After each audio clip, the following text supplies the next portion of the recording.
या देवी सर्वभूतेषु लक्ष्मीरूपेण संस्थिता नमस्तस्यै नमस्तस्यै नमस्तस्यै नमो नमः।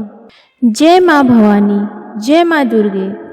माँ दुर्गे की कृपा आपके और आपके समस्त परिवार पे सदा बनी रहे, इसी मनोकामना के साथ आज का वीडियो प्रारंभ करते हैं। आज की इस वीडियो में हम श्रवण करने जा रहे हैं श्री दुर्गा सप्तशती का 13वां अध्याय।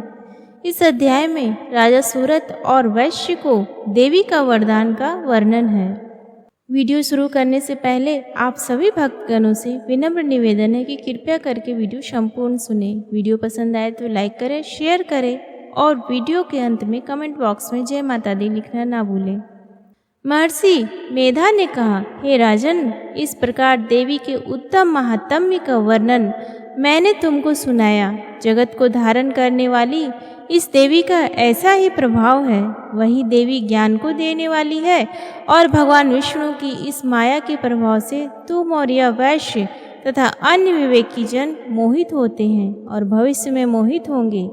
हे राजन, तुम इसी परमेश्वरी की शरण में जाओ। यही भगवती आराधना करने पर मनुष्य को भोग, स्वर्ग तथा मोक्ष प्रदान करती है। मार्कंडेय जी ने कहा, महर्षि मेधा की यह बात सुनकर राजा सूरत ने उन उग्र व्रत वाले ऋषि को प्रणाम किया और राज्य के छीन जाने के कारण उसके मन में अत्यंत ग्लानि हुई और वह राजा तथा वैश्य तपस्या के लिए वन को चले गए और नदी के तट पर आसन लगाकर भगवती के दर्शनों के लिए तपस्या करने लगे।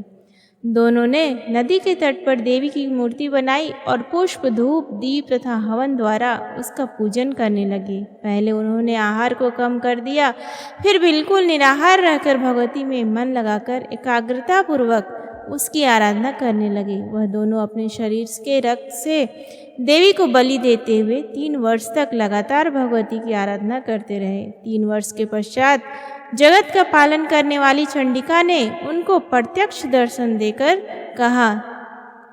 देवी बोली, हे राजन तथा अपने कुल को प्रसन्न करने वाले वैश्य, तुम जिस वर की इच्छा रखते हो वह मुझसे मांगो।